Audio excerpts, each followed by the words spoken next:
Hello and welcome to DDOcast episode 346, recorded live on August 9th. Thanks for your patience as we get rolling here. I'm your host, Patrick. With me this week, we have Cordovan.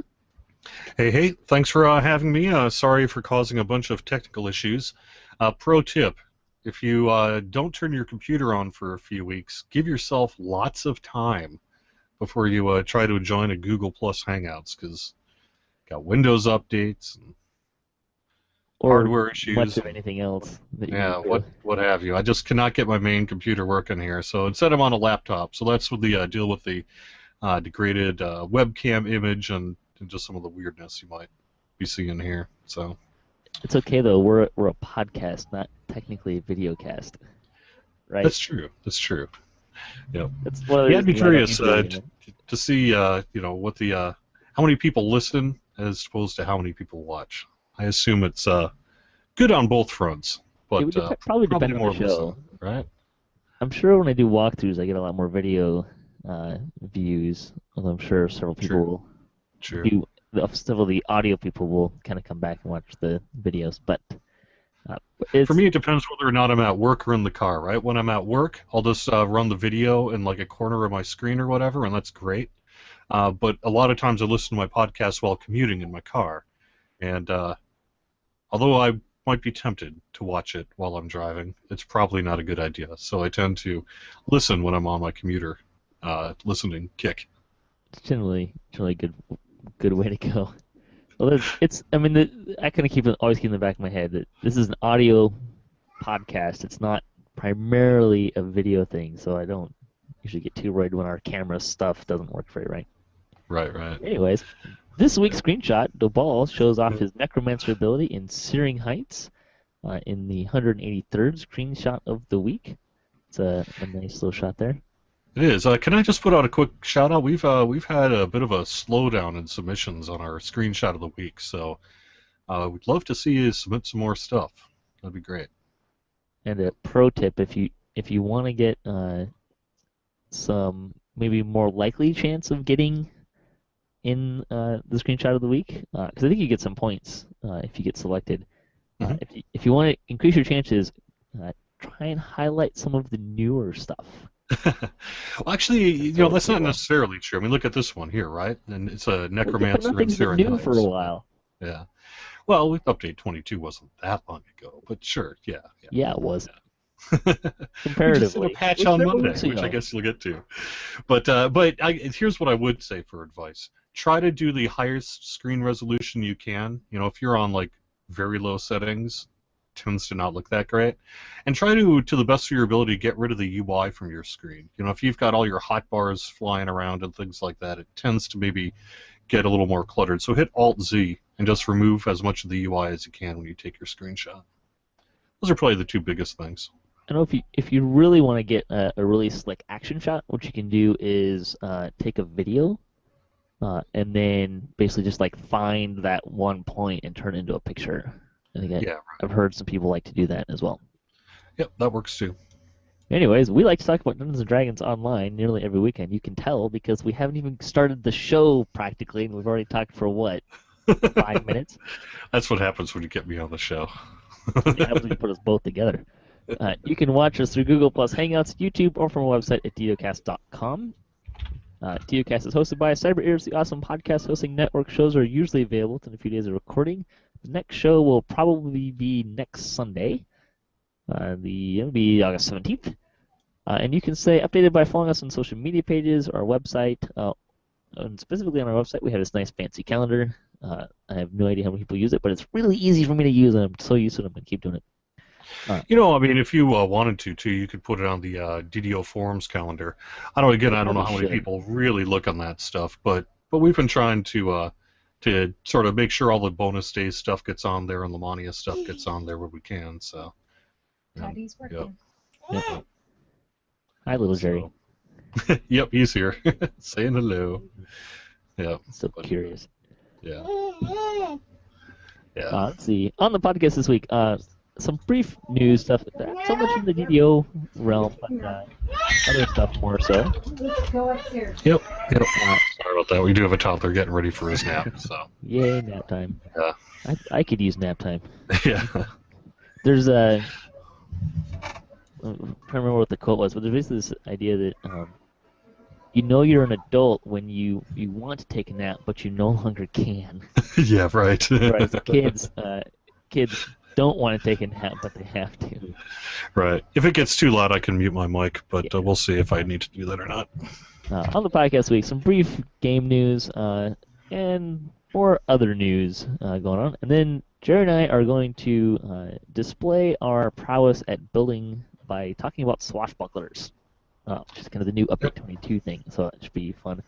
And I think this should be a pretty good discussion on that, because I believe your Swashbuckler is a pure bard. True, absolutely. I should preface this by saying I do not consider myself a build expert. I am no Siegfried Trent. I am no Patrick. So I tend to just sort of roll with it. But I'm liking my bard a lot, and he is a pure bard, and I can explain a little bit why I went pure, as opposed to maybe Splash and Monk or Rogue. And all that and I think we'll have a really nice contrast, because you went pure bard, and mine is just enough bard to get Swashbucklers enhancements. So you'll get a lot of nice contrast between pure class and multi-class, and why you kind of want to why you can consider doing that. But before we get there, let's talk briefly about game news. Pretty much the only official communication this week was about positive playing environment. It's true. Which was I don't know if this is necessarily a change in stance or maybe a re-clarification. To be honest, it's mostly a matter of just getting some more updated copy on our forums. It's really, it's not a huge change going on here. It's really just mostly an awareness thing. We want to make sure, people know what resources are out there and what's going on. Just sort of basically say, hey, if you're going to be a jerk in game, we're not going to let you. And but in terms of, say, some people in that forum thread maybe thought it was perhaps a bit more of a change that is actually going on. It's largely doing what we've already been doing, and we're just making people aware that, hey, we do mean this stuff. So, Yeah, it's all pretty reasonable stuff and stuff that you would assume that they're doing anyways. But just kind of some highlights. Our mission is the mission of Dungeons & Dragons Online in-game moderation team to provide a safe, positive, fun, and friendly play environment for all our customers. We believe that a positive play environment breeds a strong and unified community, and that building a friendly and helpful community will help prevent the, quote, toxic player stigma that often becomes associated with online communities and games. So, yeah, I think pretty much everyone would support that. So. Let's see. Toxic player, plainly stated, is any player within a game whose verbal response to live game situation is constantly negative, abusive, inappropriate, and generally unwanted. Types of behavior often results in war of words that detracts from the gaming experience we want all of our customers to enjoy. And I think that's probably all I'm going to read about that part. There are a number of specific classifications of conduct violations I want to discuss. So here's just kind of a few. One is verbal abuse, which is any chat behavior that is aggressively targeting a specific player or guild with ongoing name-calling, bullying, blaming, threatening language, or hate speech. And inappropriate language is any communication that contains excessive expletives, vulgarity, and all forms of hate speech. Keep in mind that you can turn your profanity filter off or on via your options menu. They will not be taking action against non-targeted language that's automatically blocked by the profanity filter. If you see language that should be blocked by the profanity filter but is not, please let us know. We'll look into adding it to the language and the filter system. Yep, and that just means in general, if something is being caught by the filter and people have the option to filter it, we tend not to pursue it as much as if, say, someone is directly harassing someone else, sending them tells or maybe harassing a party in your group chat or LFM or something like that, But we can. We can if we need to. But typically, we mostly go after people who are bothering others.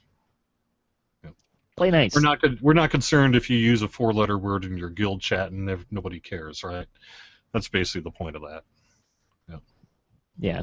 If you perhaps quote display the versatility of a certain 4-letter word, yeah, you might have some problems.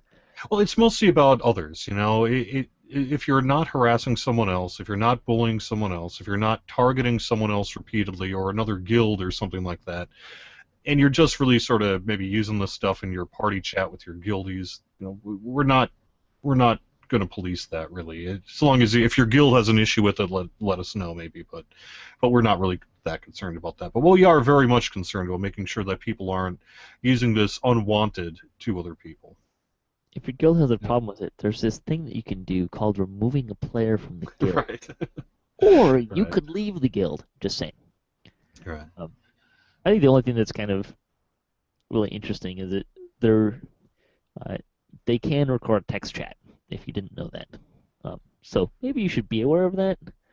And that's kind of what they're monitoring. They're not listening into voice conversations, or at least they're not actively recording any voice chat conversations. I guess I would say as well, for those who are maybe, we live in a post-NSA world and all that sort of thing. We're not like, we don't have a team of people sitting in a dark room somewhere monitoring everyone's voice chat. Text chat and all that sort of thing. This is really more of a response thing. If we get a report, hey, player X just has been harassing my guild for a week now, we may well take a look at things if we need to. So play nice, get along. Yeah. Let's see, that was kind of the only news this week. Not entirely true, because we did have patch 3. Wasn't that we the week did have before? update 20. Nope, that was August 4th, so that would be this Monday. Was that this Monday?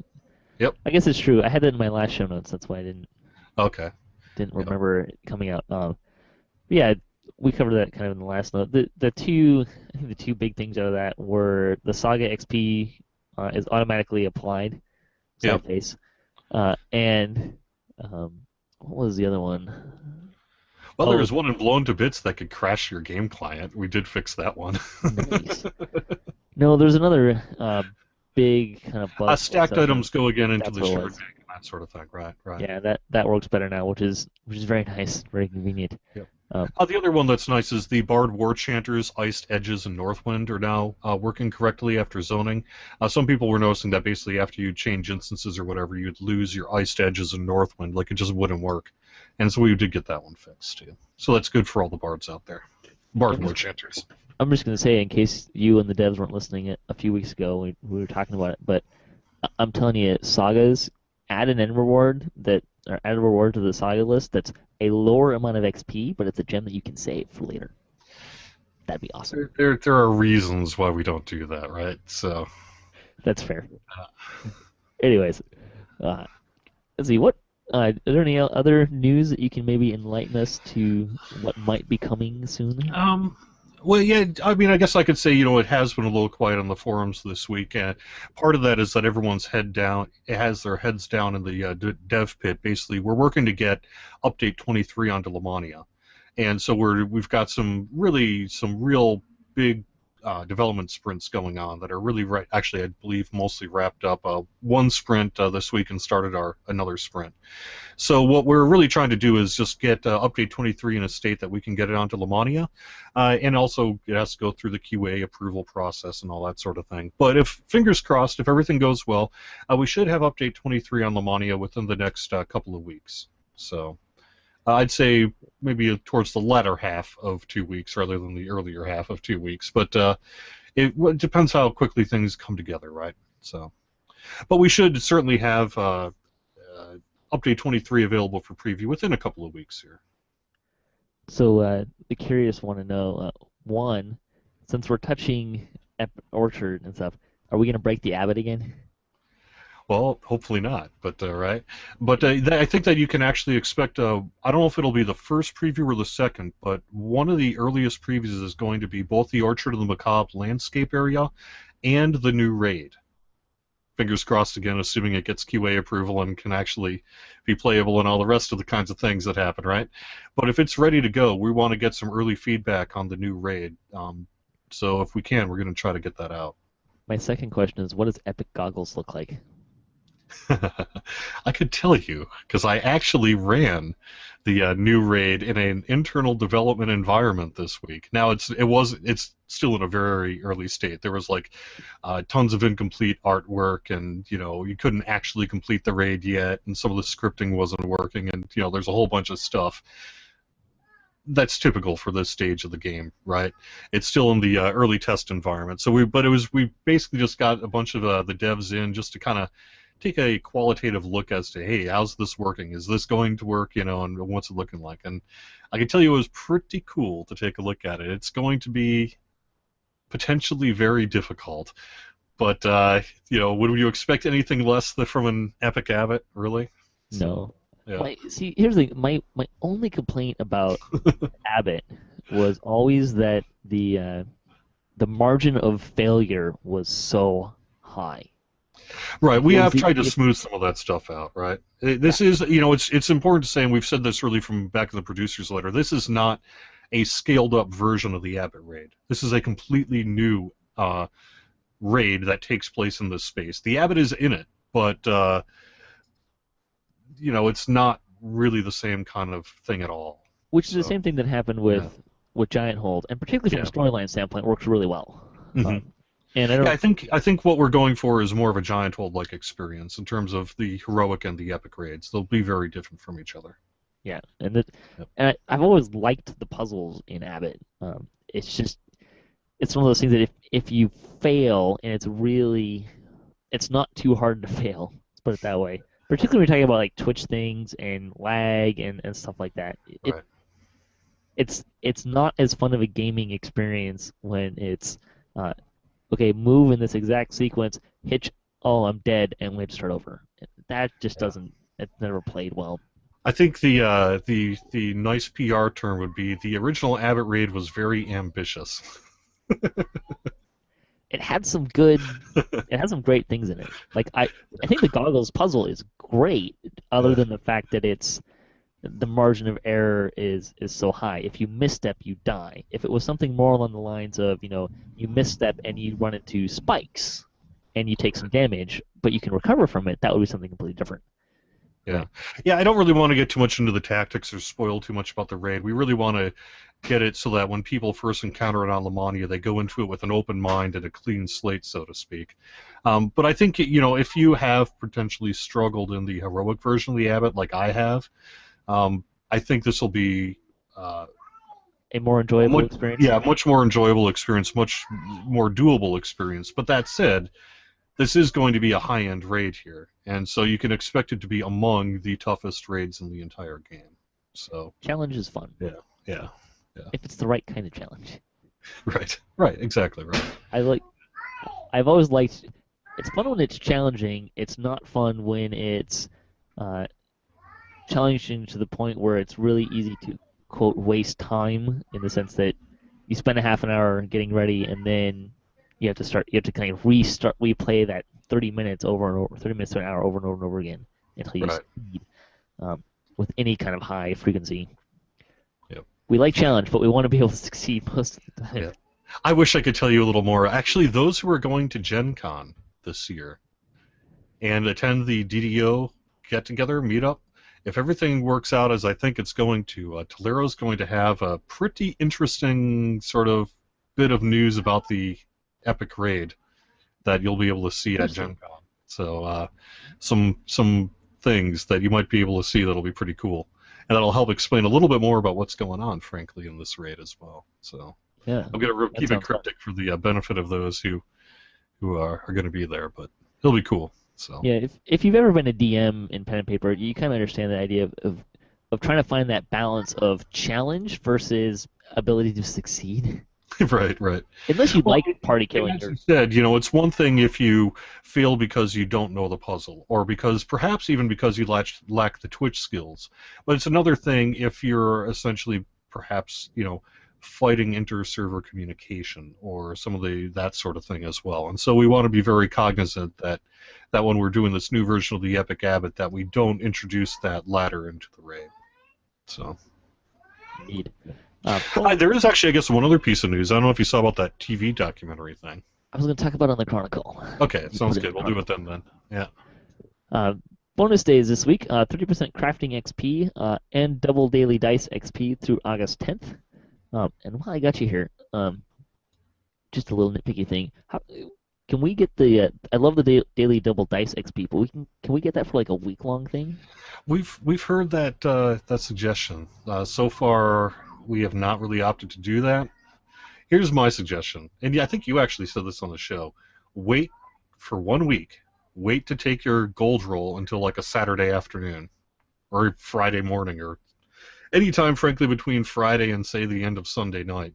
And that way you'll get reset onto a pattern where your gold roll will open up during double daily dice weekends. Yeah, I had that going for a while, and then because it doesn't go a full 7 days, it has a little bit of a time where you can kind of move it upwards, particularly on the weekends, because I can end up in the mornings and the evenings sometimes. It slowly moved, and so now I clicked the button for the gold roll, and then I think like the next morning it was like, hey, daily double dice this week. Oh. Right. I had a good roll too. We sort of do have a process where these bonuses start on Thursdays and get shut off usually first thing Monday mornings, and so there would be a process change we'd have to do to do that. But well, maybe, you know. It's something I've seen a lot before. So. Yeah. Let's see, store news for the week. 20% off of selected stat tomes, selected skill tomes, tomes of learning, and UMD skill tomes. That's through August 14th, and that may be the first time that UMD skill tomes have been on sale, but I'm not positive on that. I think you might be right about that. Yeah. I don't think you've seen that very often. The freebie for the week, plus 25% crafting booster, a 25 stack with the code CRAFT7, one per account. If you like crafting, that's a really good a deal there. Plus 25%, you get 25 of them. That's pretty good there. Yeah, it really helps you level up too a little bit if you want. So. Yes, indeed. The other thing I could mention is this is the final weekend. Hey, Jeffrey. Yeah, this is the final weekend for our Autos box sale. So that goes away on Monday morning, maybe even Sunday midnight, something like that. So it's through the 10th, so through Sunday here. And this is your last chance to get Autos boxes for a little while. So if that's important to you, might want to get them this weekend. Autos boxes are really nice. Yep. They're kind of expensive. Yeah, they're deliberately so. That's true. Yeah, that's fair. There are reasons why they're expensive. I mean, even so, they are really good. If you do the math, they're a pretty darn good deal. Because I think they're 5,000 turbine points, and I think the potions alone are like 1,500. Yeah, I mean we're not, we tried to. It's priced basically based on the price of the things in it, so that's really where it comes out to. It's expensive, but if you look at everything that's in there, it's a pretty good deal. Let's see, the Chronicle, 104th Chronicle returns, had a week off. Sith DDO had a guide to epic leveling on YouTube. It was a good short guide. He kind of talked about some tactics about getting fast XP at epic levels and kind of just an overall strategy of how to go about getting XP under the current rules. Enrique looks at the Tomb of the Unhallowed. That is one of the quests in the third chain of Necropolis. Probably the easiest one out of all. Yeah, probably. At least on that one. Although honestly, once you get tormented down, it's pretty easy as well. It's just until you know it, it's kind of difficult. I haven't run Tormented very much, but my experience was that the quest kind of had a background change, probably unintended. Because it used to be that you could feed some of the enemy cadavers in the maze and get them to move for you. And I don't think you still can, or at least the last time I did it, you couldn't do that anymore. I haven't been in there for quite a while, but I'll have to check that one out. Because I'm pretty sure that is intended behavior that you'd be able to do that. So. Yeah, and it was never quite clear to me if it was supposed to be intended one way or the other. But I certainly take advantage of it. I'm not sure the blade barrier thing was necessarily intended, but... No, that was definitely not intended. You could do that. Chain lightning, rune arms, I think all at one point in time were effective at attacking the mobs in the maze. Yeah. Let's see. There was a video spotlight. Fundamental looked at the beauty of Thunderholm in a new video. And basically just a collection of screenshots. And some very nice music too. It's a higher quality video. Fundamental has done several of these where he just really gets the highest quality video he can out and posts it up on YouTube. Kind of really promotional trailers almost. Just a way to kind of let people know, hey, DDO does look pretty great, and here's some good scenes from it. And it does indeed look pretty great. And it always, the bar continually gets a little better and better every time. Yep. Unless it's intentionally. I mean, Wei Lun looks great, but it's not really pretty because it's not supposed to be. Right. It's kind of a slum, but it looks great as a slum. I mean, for what the design intent looks great. Yeah. It's not And as then pretty you as have a the storm slum. horns. If you want your beautiful vistas, Stormhorns kind of gets that one for you. Indeed. I'm really curious because I know the Veil is a really popular one, and you can make that really long jump in the Veil. Yeah. I've kind of wondered if anyone was going to break that out of Stormhorns. I haven't seen anything. No, I think it's because there's, it's maybe you're very, very high on the Stormhorns, so you tend to run into, I think, a wall sort of before you, like you would say in the Veil. Well, I think because the Veil, it's a length thing, and it's one high point at one end, and it drops off pretty sharp. Whereas the Stormhorns, it's more of a mountain slope, Right. so it's a little more gradual. Yep. Anyways, Army of Darkness is a new Argonestan-based guild looking for people interested in starting a new guild. The guild uses Mumble for voice chat and is looking for people interested in adventuring as a team. The comment for the week: a baby dragon thinks you are its mother. What do you do? Train it, because I'm going to have a mount in several years. What are you going to do, Jerry? Run, but no. Find a dragon that doesn't mind having adopting. I don't know. I like the idea. There was someone said in the Chronicle comment forum thread that find a nearest kobold and convince it that it's its son. I like that idea. That's interesting. Yeah. You go a lot of different ways. If you didn't know, I don't think I really mentioned on the show. If you go into the thread where the Chronicle is posted, you can answer the Chronicle comment and enter into a drawing to win. Was it 500 turbine points? Yep, 500. So some free points there as an option. It's one of those. It doesn't hurt, right? Never hurts to at least enter. There's not usually that many people entering into it. Usually maybe somewhere between 75 and 100, something like that. Yeah. So decently good odds. Yeah. Fan site news for the week. DDOcast reviewed Update 22. That was our last show. Thanks for the shout out. MD Interactive is having a turbine point giveaway. And DDO Gamer talked about playing DDO on a Microsoft Surface Pro. I think specifically with the touchpad. Right. Yeah, that was interesting. I've been personally curious about that myself, and it sounds like it's maybe a little choppy, right, on the Microsoft tablet, but definitely doable. You'd be surprised how good you can get it using a touchpad. I remember when it came out on PC, Halo, had my laptop was brand new and could actually play it, and I had to learn how to use a touchpad in a few circumstances, which was a lot more difficult than using a mouse, but I got pretty good at it. Right. Let me just say, MD Interactive is doing a turbine point giveaway. He's essentially a YouTube fan site, so he does a lot of YouTube videos almost exclusively about DDO, and is loosely affiliated with Curse. Basically asked if we had a couple of codes we could spare for a giveaway, and we're like, sure.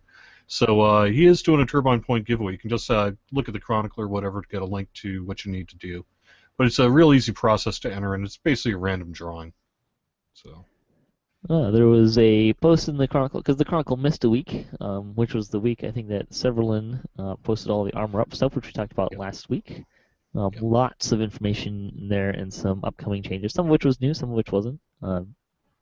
And some of it which was hotly contested by the player base. But I think it was mostly the melee and range power thing was kind of where people were kind of which is kind of funny. I don't know. I can understand why they're kind of so concerned about it, but if you think about it, it's kind of already in the game. It's just in a different name. Because anytime you see a number times your weapon, that's essentially the same thing. It's just a multiplier. Right. But I can understand where I don't really think I would have a strong opinion one way or the other. If it's there, great. I mean, it's really a way to try to deal with scaling melee damage up into the higher levels of the game in a way that works design-wise with the rest of the game, right? Because you've got spell power right now, and you've got, I guess what might be kindly termed outlier ranged builds that can just dish out insane amounts of damage. And this is a way to try to really bring Melee up to the level that makes them competitive, running Epic Elite at level 28. So. Which is good, because competitiveness is great, and we want builds to be very similar. I think the one thing that, and Jeff pointed this out on DDO Gamer, that I thought was kind of the thing that would be most concerning for me is not wanting to see the Thunderholm items, weapons, get outclassed really fast. And the idea that if you start adding melee power to weapons or range power to weapons, then is that going to basically make that whole system unattractive? Mostly because I had that experience with the alchemical weapons, where we had the alchemical weapons in Lord of Blades House and Master Artificer in House Cannith, and then maybe 4 or 5 months later, it pretty much got all. I'm trying to think of the word. They became not as good comparatively. Right. When you think about House Cannith, though, that was really when the level cap was 20. Yeah, it was when the level cap was 20, and it was right before we went to 25, from 20 to 25, and Motu got released, and we got all these epic weapons. And they just got really they got outclassed really fast, which was just kind of surprising. Right. And unfortunate. The reality is, anything you craft now will eventually be outclassed by things that come in the future. That's just the nature of game progress. Yeah, but can you at least wait till... Right. The timing, you raise a valid point that perhaps, it's also important to make sure that you reward that effort for a while, right? Particularly given how much more of an effort it takes to make a Thunderholm Tier 3 weapon than it did to make an alchemical weapon. I think I could say.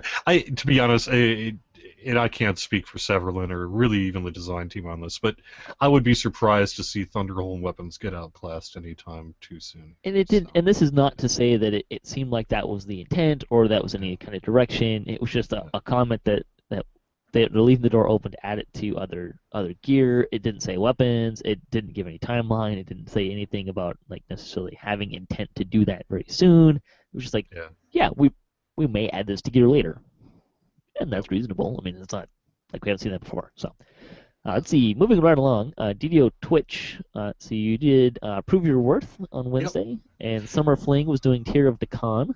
Yep. I have to say, I was a little nervous coming back straight from vacation to try to do Epic Proof Your Worth.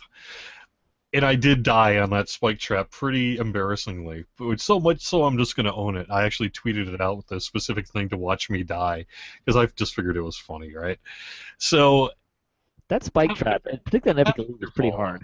Well, here's the deal. I can do the spike trap pretty consistently. I didn't do it this first run because I didn't have Featherfall on. So I was just like, I buffed myself up and I got ready to go. I took that jump and just went, pronk, and just right through all the spikes and just crushed. But then when we did a second run, I did have my Featherfall on and I did the same buffing thing. And I did get hit once, but I did make it through alive. So, and when I'm playing on my regular play characters, I almost never die in that spike trap. If I'm on Epic Elite, much greater chance because it's unforgiving, right? You really can't be hit even once. But if you're running on Epic Hard, certainly Epic Normal, but even on Epic Hard, you can take a hit for the most part and still make it through the trap. So there's a little room for error there. I did make it through Epic Elite, and I played this a couple days ago on my Cleric, and I did get hit once with the spikes. I had the advantage of being on a Cleric so that I could hit, and I pretty much as I'm falling had a finger near a heal spell, so as soon as I got hit, I brought myself to full. But yeah.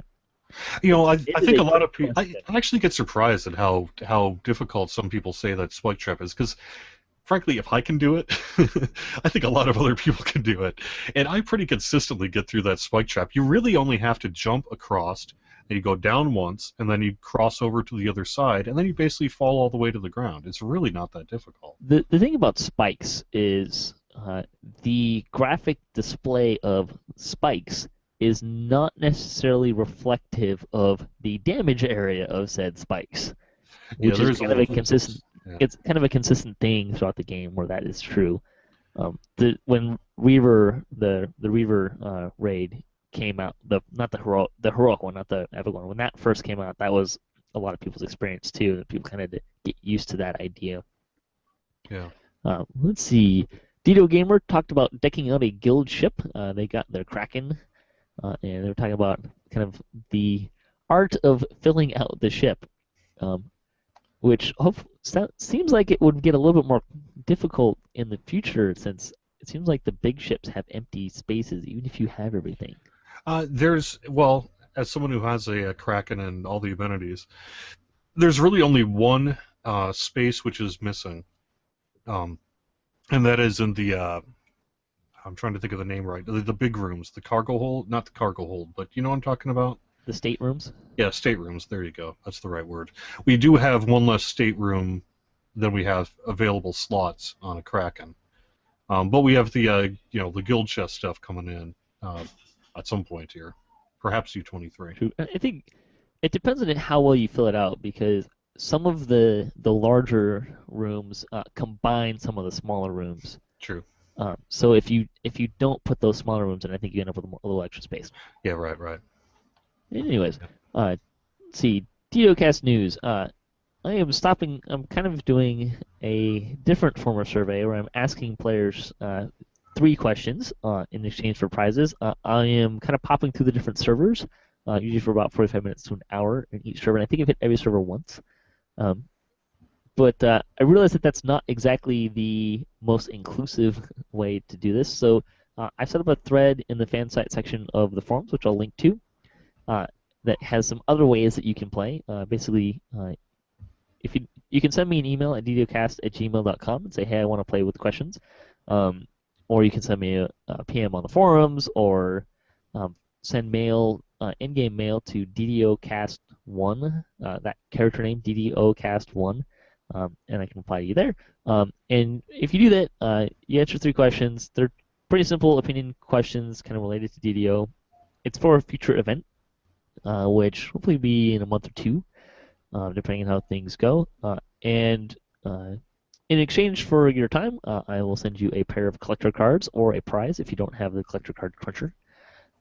So pretty simple. That's kind of what's going on there. Let's see. And the other thing I want to mention is episode 350 is coming up soon. And what I'm going to do for that is I'll be on Khyber on September 6th. It's a Saturday at about 4 o'clock p.m. Pacific time.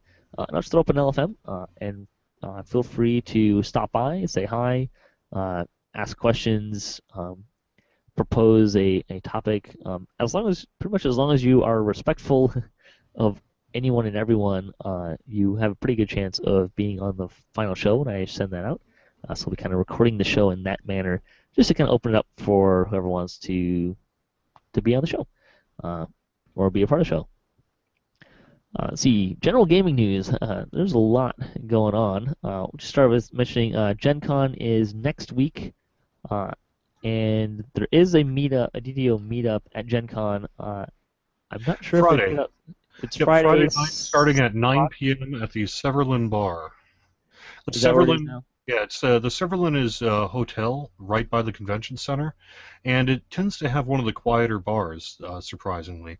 But it's a really nice little space, and so I guess it worked out last year for them. I wasn't there last year when they did it, but we used to meet at Jillian's, but Jillian's closed. So we bopped around a few different places, but apparently last year they found the Severlin bar, and it worked out just perfect. So if you just go to the Severlin Hotel and go to the bar there Friday night starting around 9 p.m., there's going to be a meetup. And I sent Samus a box of swag. So he's got some stuff to give away, and not a huge amount because I had to give him as much as he could ship, realistically bring with him, right? But then Tolero's going to probably be there as well, and she's got some stuff as well that she'll be giving away. So if you want to meet some other DDO players, and it's always a good time, trust me, it is a great time every year at Gen Con to hang out there. Is 21 plus, but such is life. Yep. The PAX Prime is the end of the month. It's August 29th to September 1st. I believe DDO will not have an official viewing or anything. Nope, sorry, we're not making it to PAX this year. Yep. I mean, you guys get from to PAX East in your back door at this point, right. And let's be honest, DDO is what, 8 years old, 8.5 years old. Right. It's not the new shiny. That's really what PAX is about. People want to see the new shiny. Yep. However, there will probably at least be a DDO meetup. I have it in the back of my mind that I should coordinate something like that since I live here in Pax Prime City. So when I figure that out, I will make an announcement for that if someone else has it set up before I do. But there will be something. At the very least, we should be able to help get you some like turbine point codes or some swag or something. We'll figure something out. So Yeah, if you make that happen, so. And if nothing else, it's always fun to meet some other folks. So tentatively, I'll say that there'll be some sort of bar somewhere near the convention center on Friday night. We'll have something going on. But more details will hopefully follow to that, unless life blows up in my face, which can happen. Let's see. Oh, this is right for it. So what you mentioned earlier, Back-to-Back Productions is an award-winning television production company, I believe out of England.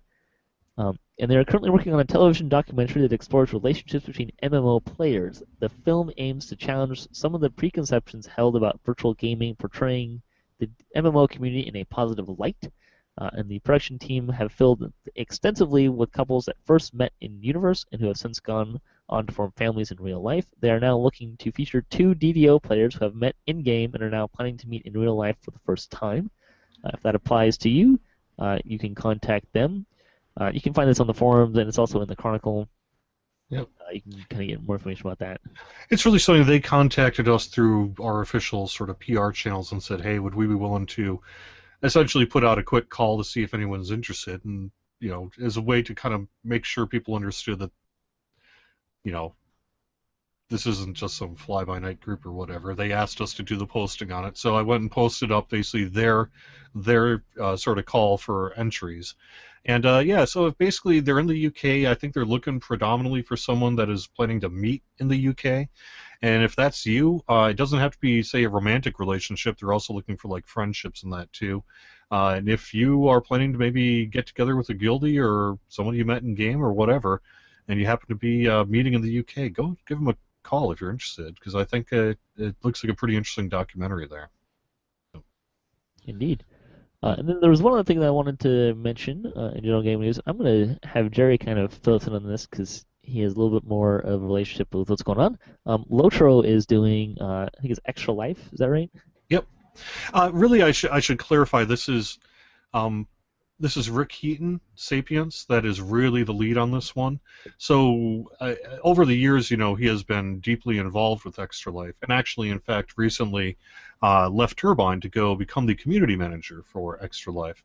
But as part of that, they've always had a really close relationship to Lord of the Rings Online, and so we have a bunch of Lord of the Rings Online-based incentives, like in-game mounts, Mithril Edition boxes, Turbine points, just a whole bunch of kind of Lotro related things, even a Lotro lifetime account and all that sort of thing that they're giving out. So if you want to donate to Rick Heaton's Extra Life page, we can post a link to that in the show notes. It's he is a member of Team Turbine, even though he's technically left now. He counts, right? And so if you want to just do a quick search for Team Turbine on the Extra Life page, which is www.extra-life.org. You know, they are raising money for the Children's Miracle Network hospitals, and Team Turbine in particular raises money predominantly for the local Boston Children's Hospital there. So it's a great thing. He's got a $100,000 goal. His initial goal was $35,000, and they've already smashed that. So they're going for $100,000 right now. If he gets it, he's going to get a tattoo of the Extra Life logo and stuff too. So it should be pretty cool. Anyway, you can donate as little as just a couple of bucks or whatever, and everything helps. And this does go to a good cause. It's been very closely related to Lotro over the years, largely because of Sapiens' involvement in it. But, you know, there's a whole bunch of members of Team Turbine that are doing this as well. I have not yet launched into Extra Life. I kind of did a bunch of Movember stuff last year and just have not had the time to really do it. But I'd say there's a fairly good chance we'll be seeing some Extra Life stuff for DDO as we get a little bit closer to the event and all that sort of thing as well. Yeah. I'm just going to say that I think it's pretty awesome the way that Turbine really supports the Extra Life campaign, Movember, the One campaign a few years ago. DDO and Turbine in general has always been really supportive of that. So. Way to go, Well, we guys. do what we can. But particularly if you're a Lotro player and you like stuff, there's some nice incentives here to donate as well. Rick Heaton really pulls out as much of the stops and works with the dev team to really do as much as we realistically can for this, and usually does pretty well. So so there's some sweet goods, some sweet stuff for donating. Yeah. Yeah, if you're listening and you donated, thanks for helping them out. And hey, 35,000 is no small chunk of change. That's a great job by him. Yeah, so I just kind of wanted to highlight that a little bit. So thanks for doing that. All right, so with that, let's talk swashbucklers. All right. So we're gonna build some swashbucklers, and I'll let you kind of go first and kind of highlight your build a little bit, and maybe I'll jump in with some. Well, actually, maybe you should start. I need to call up my build inside of the game real quick just so I can reference it. I can start then. I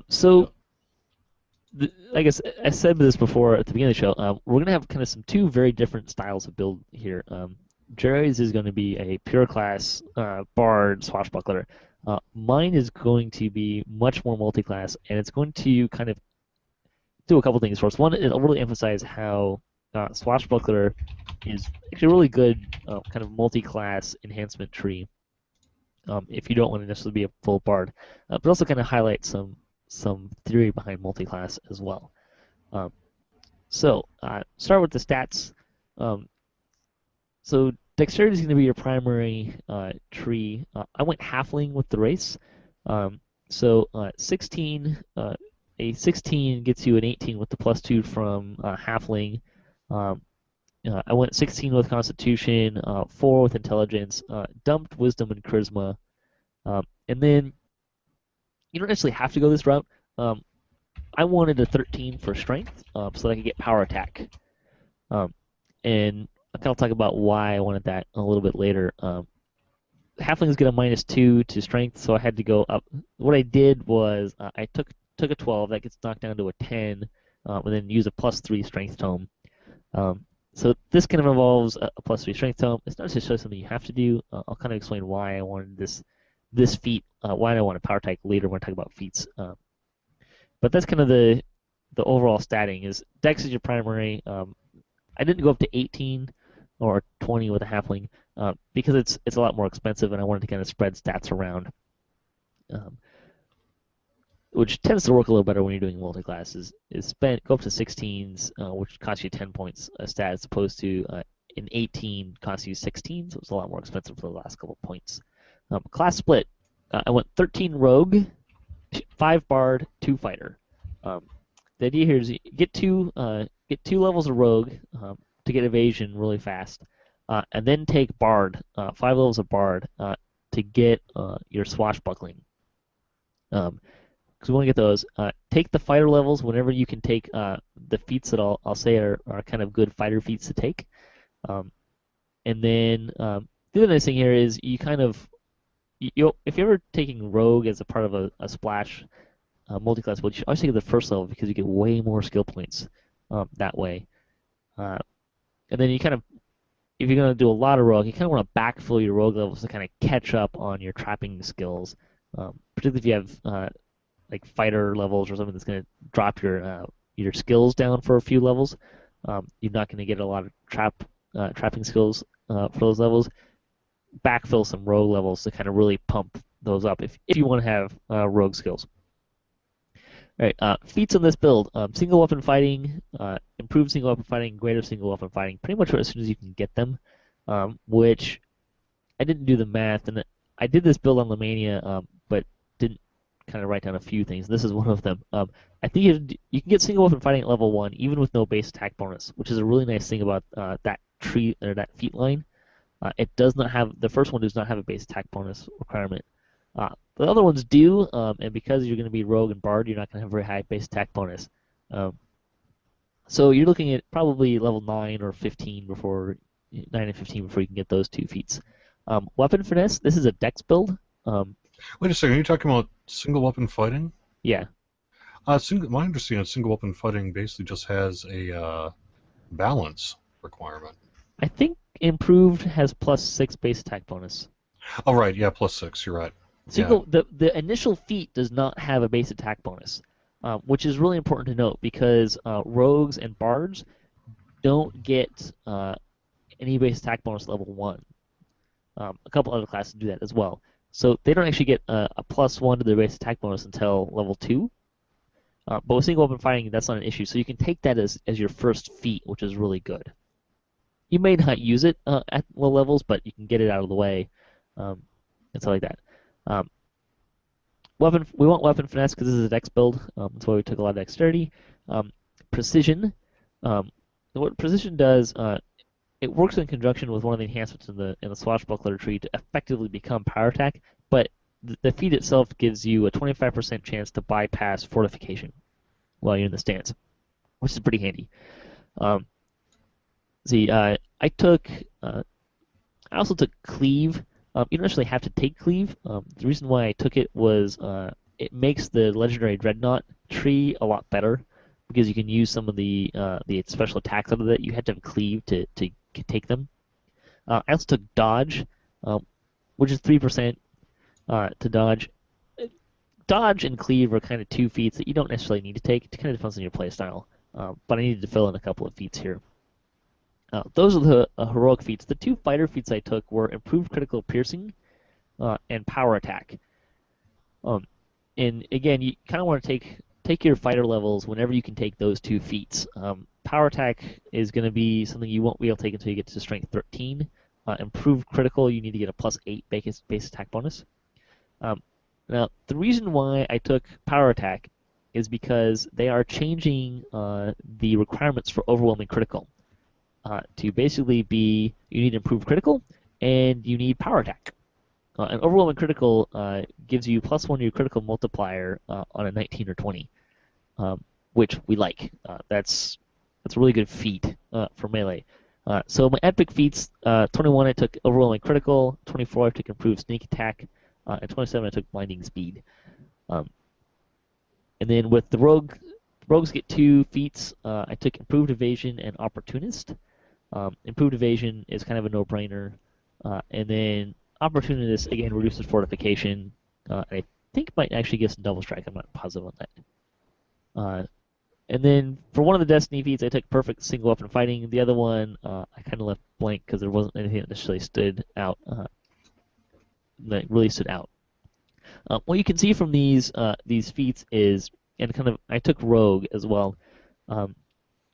This is not this build's going to rely a lot on sneak attack to do a lot of damage. It should be a pretty high DPS character.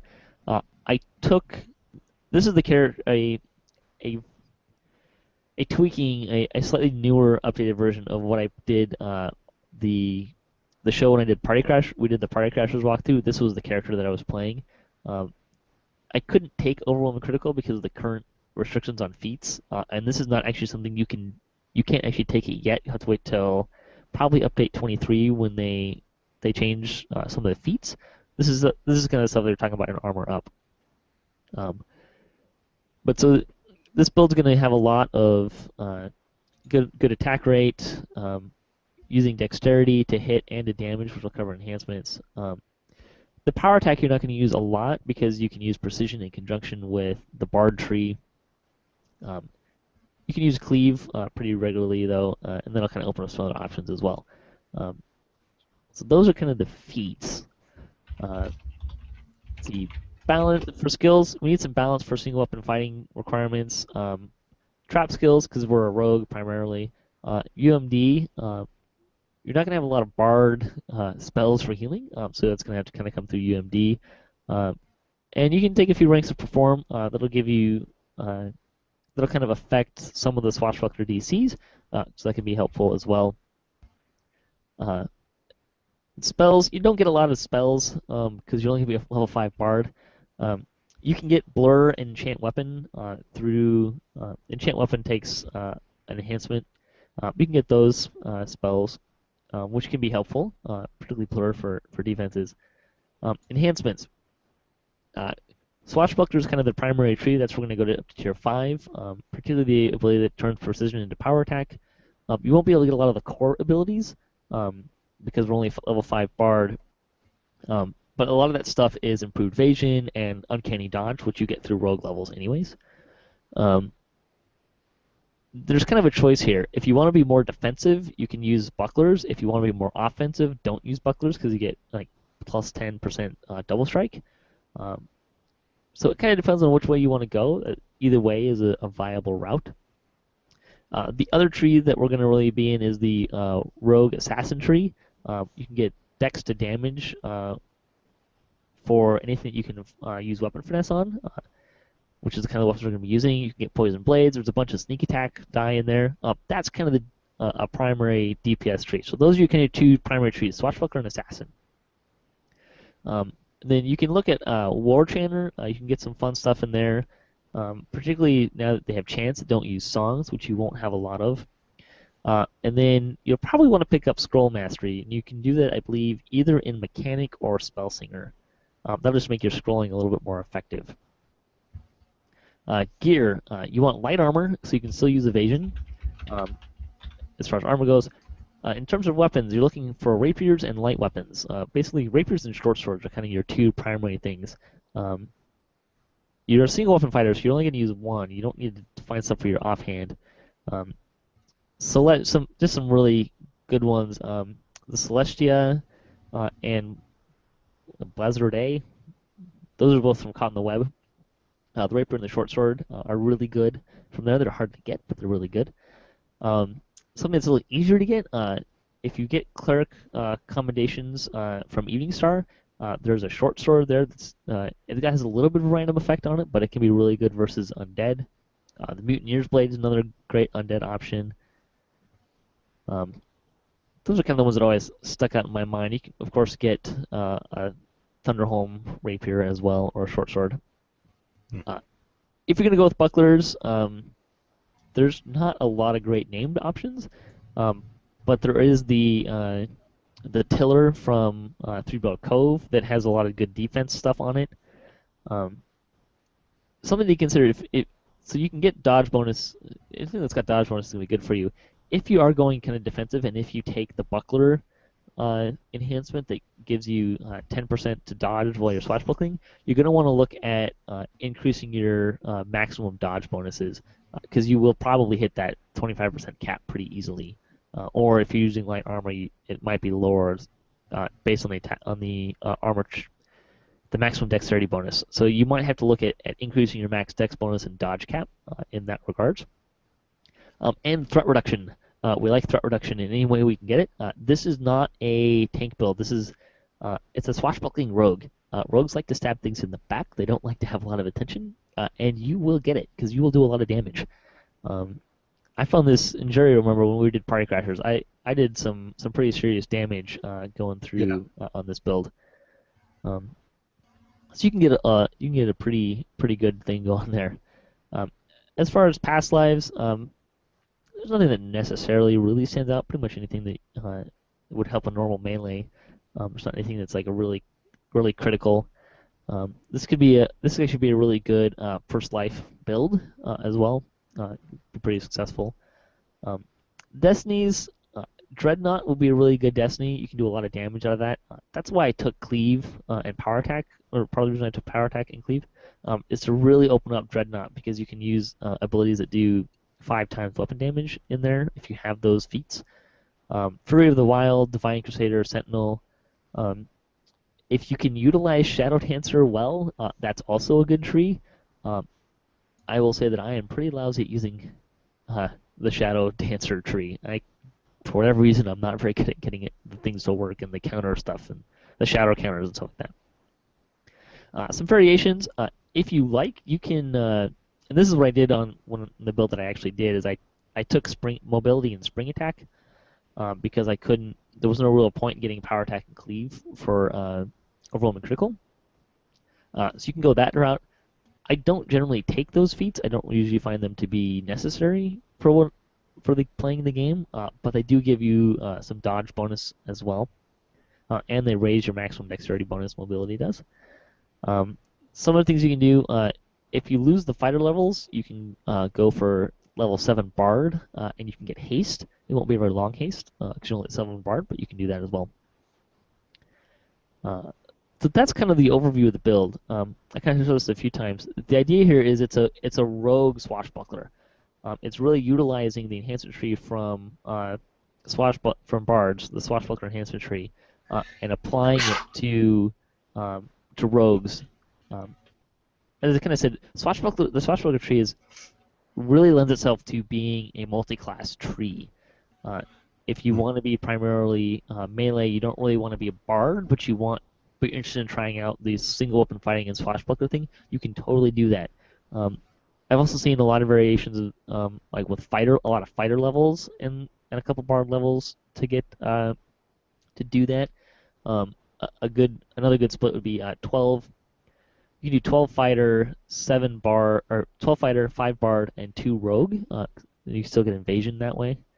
So those are some options as well. The way that you would play this character is kind of like you play any other rogue. You really don't want to get a lot of aggro. You let other people go in first, get the aggro and stab things in the back so you can get your sneak attack damage, because that's where you can get a lot of extra damage on this build. I think that's kind of the highlight. Anything you want to add to this, Jerry? No. It sounds like it's mostly not a bard. It really is not a bard. It really is a rogue. That's how this character is going to play. And even if you do the fighter, 12 fighter, was it 12? Hey, I'm sorry, maybe I just didn't hear it, but do you have an ability that's giving you dex to damage? Yeah, it's in the assassin tree in rogue. It's one of the core abilities. Because that would be critical on that build. Yeah, really. that's going to help you a lot for your damage. Although, in reality, it's not going to be. It'll add a significant amount of damage, but your sneak attack damage is really going to give you a lot more than anything else. Now, having said that, with single weapon fighting feats, I believe you get up to double your modifier, right, to damage. Well, it depends on what it's. Well, it's single weapon fighting. Let me check that. I think that's how those feats work. They increase your attack speed. So this character is going to have a lot of attack speed, particularly once you get blending speed and you have permanent haste on. Yeah. It'll work really well. This is really, it's a really good versatile build. It's not a bard. It's not a spellcaster. You'll have a little bit of access to spells, and Blur is probably the one that you're going to use the most, just because you'll have it. Level 5 bards will have, I believe, one or two level 2 spells. So you'll be able to cast Blur. It's not going to last very long. I think it's only going to last about 5 minutes. But it's something you can spend your spell points on. You're not going to have a lot of spell points either. One nice thing about this build, when you're talking about destinies, there's a lot of destinies abilities that require spell points. You'll have a basic pool of spell points with Bard. No, single weapon fighting does not increase your critical threat range. The Swashbuckler does, depending on the weapon you're using. But it's the 10% attack speed that you'll get from single weapon fighting. Where you're going to get that critical multiplier is with your swashbuckling stance. You get a +1 multiplier if you're using, say, shuriken, throwing axe, throwing hammer, kukri, rapier, dagger, short sword, or throwing dagger. That's the critical multiplier, and you can increase your critical threat range only on certain things. Dagger, short sword, light mace, light hammer, common sickle dart. There's a whole bunch of them there. You can look it up in the feat. But predominantly, and most importantly, not the rapier. If you have a rapier, which I do on my build, you do not get the increased threat range, but you do get a +1 increased multiplier. So yeah, they're already there. No, what I was looking at is the improved single weapon fighting. You get to add 1.5 times your ability score to damage. Right. And greater single weapon fighting, you get to add double of that, which is actually better than two-handed fighting gets. Two-handed fighting, you get. So a two-handed weapon, you get 1.5 times your strength bonus naturally. The nice thing about single weapon fighting is it applies to whatever ability you're using, whatever stat score you're using, which is nice. Yes, indeed. That's pretty good. And I can talk a little bit about that in my build. Now, I should note that I already know that there are some things that I would like to change with my build. I may well end up doing, say, a respec here to tweak a few things now that I've actually played it and all that sort of thing. But I can talk a little bit in general. So where I started from is I was going to TR, ETR, and then TR, my what started as a Favored Soul Monk. So I was going to get the Favored Soul Past Life for a little bit of Healing Amp. Or rather, positive and negative energy spell power, and a little tiny amount of PRR, but not significant. But so I knew I was going to do that, and the other thing I was going to do is I wanted to give myself a 36-point build in this character, so I essentially TR'd him twice, so that I could get up to 36 points. So given that, yeah? I want to jump in real quick. I think, let's see, when I did my build, it's actually, I know I didn't spend more than 32 points. So it is, if you have extra points, you can kind of throw them around wherever you like. But I just wanted to mention that it's, again, that build that I just did is actually pretty conducive to a newer character, a first life character. Right. So you don't need to have a lot of build points. Yeah. So for me, I mean, like I said, I had a first life guy sitting at level 28. And I figured the Swashbuckler came out to be a good time to increase this person's overall power, get some past lives in, get epic past life feat, that kind of thing. So, and I wanted to be 36 points. So essentially, what it is, I got the Favored Soul past life, and then I didn't take it, but I got the heroic past life, and then I got to level 20 again as a wizard life because I wanted the extra DC. The heroic past life for the arcane initiate gives you a +1 to the DC of the spells you cast. And so, predominantly given that thinking, I really wanted to go for a crowd control bard. Someone that I could really try to boost up their DCs as well as I could. So rather than, say, focus on what you did, Patrick, say a sneak attack damage rogue type, I really wanted to just get my DCs about as high as I felt I could with a pure bard build. The reason I wanted to stay pure was really two reasons. One, I wanted to experience what it was like to play a pure 20 bard as a swashbuckler, so really it was just academic as much as anything. But the other thing is I've always liked pure classes, and I know that they tend to often not quite meet the power range of, say, what you can achieve by multiclassing, but I really wanted to see just how much I could eke out of a pure bard here. So that was really my consideration. It wasn't really a specific power reason, as really just kind of a challenge to see what I could do with a pure bard. The other thing I went that a lot of people will scoff at is I went drow.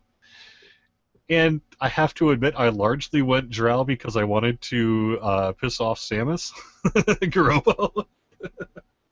Because he doesn't like it when I go drow, and so I went drow, mostly so I could tell him I went drow and have him get mad at me for it. But I also went drow because the charisma boost. So one of the key things in the Swashbuckler enhancement tree is at level 3, you can get an enhancement that will allow you to do your charisma for damage. Now, since charisma also affects a lot of the bard skills, it made sense to really combine as much of my damage with my charisma. So not only am I doing extra damage with the high charisma, but I'm also getting the benefits of that high charisma in terms of some of the crowd control things that I'd be using, right? So, I predominantly went with a large charisma and took all my level up points in charisma.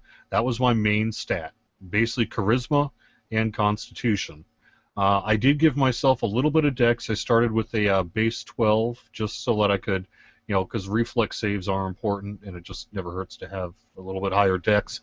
Now, I do have a +6 tome that I also was sitting on for dexterity, so that played somewhat into that as well. I was able to get, just through stats and things like that, too, to get my dex up a little bit there to help with that. And I did give myself a little bit of strength as well, just because I tend to find that if you don't give yourself at least a little bit of strength, you can have some encumbrance issues, until I was able to get sort of charisma to damage or whatever. It never hurts to have a little strength. But predominantly I went charisma and constitution for my base stats. I did quick round up my intelligence and wisdom just so that I wasn't getting any negatives there. Particularly with wisdom, I wanted to was a saving throw thing. Intelligence is just because I knew that I would need basically as many skill points as I could get. Something I want to jump into. You're talking about strength and encumbrance issues. That's an important thing to note when you're talking about characters with evasion. Right. And especially, it's really easy to kind of forget on a pure bard that you can get evasion through the Swashbuckler tree. If you're encumbered, you don't get evasion. It negates your evasion, so you want to kind of pay attention to that. And I didn't give myself much. I think I started with the base 12 on strength, so not a huge investment, but just enough to kind of help shore that up, so it wasn't an issue while I was going through my lives. I tend to carry a lot of gear. Generally speaking, if you get like a +2 tome and a +6 item, Yep. even at an 8, you should be fine. Yeah. The weight thing really kind of ramps up pretty quick. So moderate strength will take care of you, no problem. But it's something to note when we're talking about evasion builds. Yeah, if I was going to multi-class, particularly if I was going to Splash Monk, I would probably not have done that strength bonus and then kick that into Wisdom instead, just for the extra couple of AC points or whatever. But for me, since I knew I was going pure, I figured it was all right. You can't Splash Monk with a bard. Oh, you're right, because of the alignment restrictions. Right. Monks has to be lawful. Bards not be lawful. Sorry, I knew that. So in terms of skills, the first thing I wanted to do is shore up my balance. I basically put as much into balance as I could, just so I could unlock largely fire and forget. I could unlock the single weapon fighting feats when I hit that base attack bonus base without having to worry about my balance skill. But I also went with bluff, because bluff is a really good way to pull mobs, and it is a charisma-based skill, so it would mix well with being basically using a charisma as your main stat. I did give myself some concentration. I believe I'm up to about 27 now in concentration. That is one of the weaknesses, frankly, in this build, is I wasn't able to fit in Quicken in my feat selection, and I really would have preferred that, because, say, especially when you're casting a lot of, say, Otto's Sphere of Dancing and some of the sort of crowd control effects, it's really nice to not have to worry about making a concentration check and to get that stuff off faster. But since I knew that I was going to be fairly feat-starved, I did not give myself Quicken. And so I tried to give myself some concentration there. I did not go for any rogue abilities in that. I did go for UMD because, again, Charisma is the main thing for that. And so now sitting at level 23, which is what I currently am, I've got a UMD of 52, which is really more than enough for just about anything I need to do with it. I did give myself Spellcraft, just because mostly Spellcraft gives you some spell power. I knew I was never going to be a primary healer, but I tend to solo a lot for one and do backup healing, and so I wanted to basically get myself as much spell power as I could mostly for healing abilities, since especially I have a favored soul sort of past life there as well. That comes out of the heal skill, not spellcraft, right? Positive. For spell power, positive spell power and negative spell power comes out of heal. Okay, so that's a good question. So I'm trying to. You're right. Actually, I did do that. So why did I give myself spellcraft? You're probably taking perform. I'm assuming, because you're a bard. Yeah, perform. Yeah, your sonic spell power. Yeah, that's it. That's it. Sonic, right. Spellcraft. Spellcraft is acid, fire, cold, electric, and untyped, and physical. Any of those not covered out that well. Repair. That's actually a good question. I'm not sure why I gave myself, or did I even give myself much ranks? You might be thinking of you get sonic spell power out of perform, which might have been what you're thinking. But... You're right. I'm talking off the top of my head here, so you're right. I don't actually scratch that then. I don't know why I took some spellcraft. I didn't take a lot, but I did take a little bit. So. It does help if you kind of go into like a draconic tree or something like that. You can get some nice additions to there. Well, maybe there's a mistake there too. Otherwise, perform. Max out perform. Every chance I get, just max that out on level up. But predominantly, you're right. I got a little sidetracked on spellcraft here. Predominantly, my main skill focus was use magic device, perform, jump, because I always need jump, bluff, and then concentration and balance. Those were really the main ones I went for on my skill tree there. And do I need to explain perform at all? I mean, perform, if you're gonna go for bard skills, you just need as high a perform as you can. You need perform not only because it uses it's a DC for Fascinate, as well as some Swashbuckler stuff. But it's also, you have to actually hit specific ranks, not just like your modifier. You have to hit specific ranks to unlock songs. Yep. If you're a bard, max perform. Done. Yep. Okay, so looking at my feats here, past lives, like I said, I got an epic past life from the favored soul of power over life and death. That's +10 positive and negative energy spell power, and +3 PRR per stack of it, which I only have one stack, so not a big thing. I did get the Arcane Initiate, take that because of the +1 DCs to the spells I cast. The Magic Missile thing was actually fairly handy at low levels as well, but I don't really use it really anymore. I did get, the Favored Soul past life, which gets me a +1 to spell penetration, and a couple of spell points. And then with the Wizard Heroic past life, I got +2 to a spell penetration checks and the DCs of the wands I use, but I don't really use a lot of wands, so predominantly that was just, it was mostly for the Arcane Initiate there. In terms of the other things I got, the only area that I really, I knew I wanted to go for crowd control, predominantly the enchantment line, because a lot of the bard stuff that I want to use is from the enchantment school. So that meant I really wanted to go for spell focus and greater spell focus. And because I was a drow as opposed to, say, a human, and because I wasn't, say, splashing anything like a fighter or whatever, I was a little feat-starved in trying to make this work, because I wanted to take as many of the single-weapon fighting lines as I could. So I was kind of having to go for both spell focus and single-weapon fighting. But I did get both single-weapon fighting and improved single-weapon fighting. And if I had had the opportunity, I would get greater single-weapon fighting as well. But unfortunately, because I wanted to take, say, greater spell focus enchantment and spell focus enchantment and heighten, I did not really end up having the extra feat slot to do greater two-weapon or single-weapon fighting, which is potentially a mistake. Like I said, if I was to do that again, I think I might want to go for the greater single-weapon fighting line, predominantly because it's an extra plus 50% boost to your weapon damage from your main attribute, which in my case is Charisma. I'm currently at level 23, sitting at a 49 Charisma, so that doesn't hurt at all. That's like an extra plus 9, essentially, an extra 4 or 5 points of base damage that I could have done there. I did not take a power attack, although, again, if I had been able to fit that in, I perhaps would have. And that's really Would you take power attack over precision? Well, I didn't take precision either, but right, I probably would have. But that's because I knew I was going to basically be melee. Well, because the bard, the reason I ask is the Swashbuckler tree on its tier 5 level has an ability that adds what you would get for power attack into precision. True.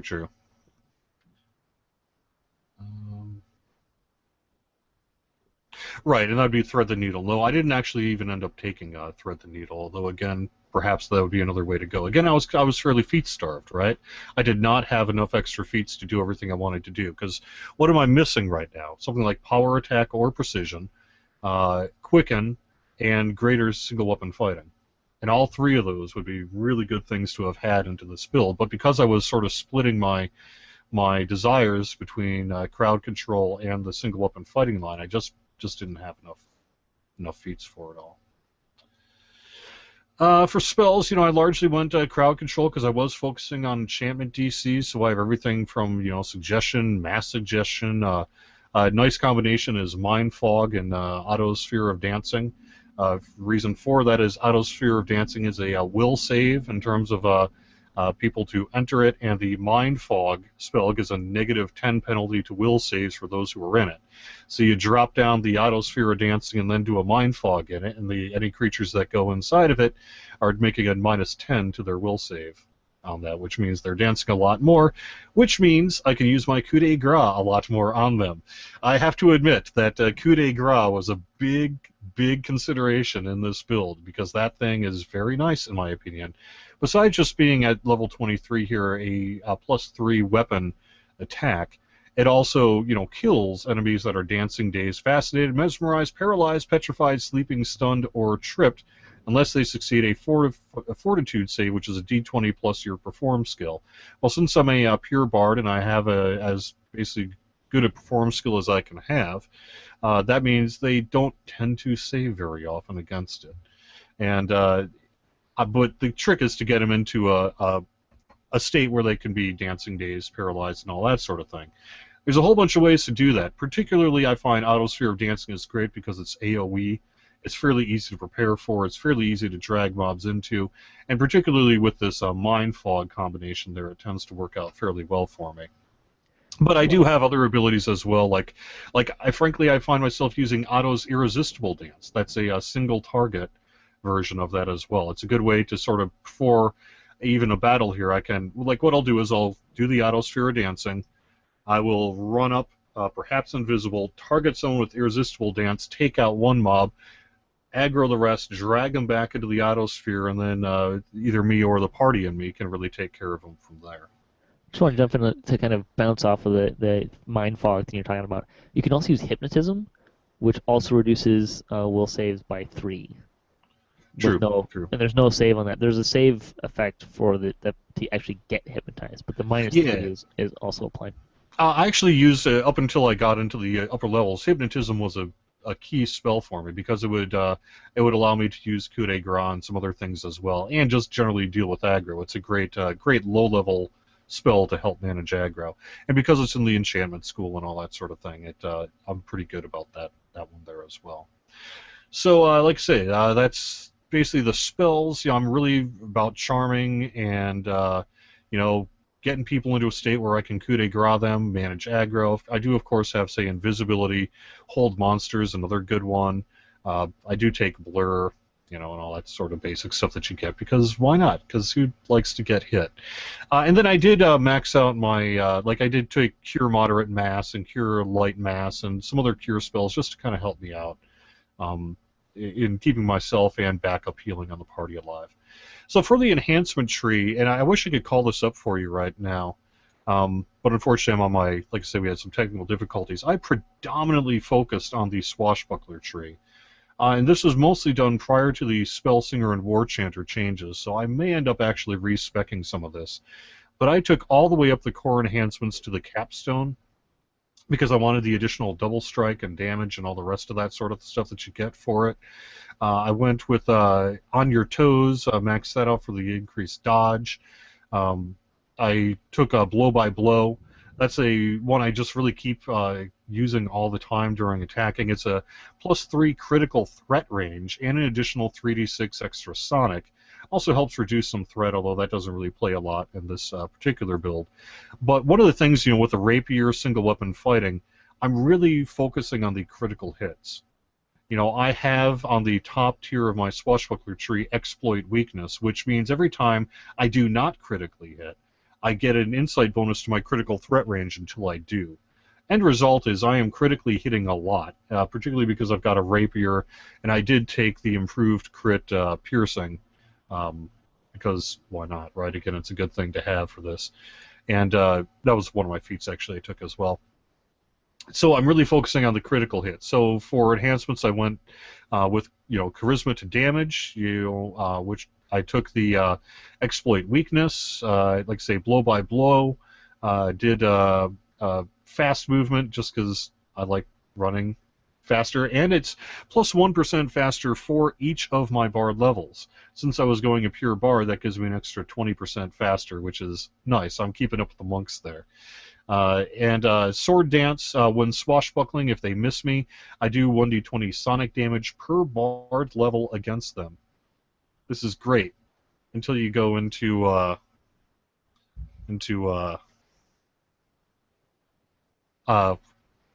mine's blanking out. The one in the Veil of Twilight where you gotta keep the spiders alive. Crimson Foot. Right. Actually, you can deal with it by turning off swashbuckling in that, yeah. So, but that's a nice way to do it, because I'm doing 20d20 sonic damage when they miss me. So that's a nice little extra DPS boost. Smooth Flourishes is the one that really was a key one for my build, and I focused to get 2 there as quick as I could, because that does get charisma to damage with my weapon while single weapon fighting. I took the charisma levels up, of course. I took resonant arms because while swashbuckling, which I pretty much always am, I do an extra 66 on critical hits, and this does scale with spell power as well. And then for skirmisher, I did take a buckler. I am a buckler, single weapon fighting build. I wanted the extra dodge there in particular. The skirmisher ability not only gives you a 10% dodge, but also allows you to use a buckler and get the benefits from single weapon fighting as well. I also took elegant footwork. When enemies miss me while swashbuckling, they have a 20% chance to be knocked down with no saving throw. Simply 1 in 5 chance to get knocked down, provided they can be knocked down.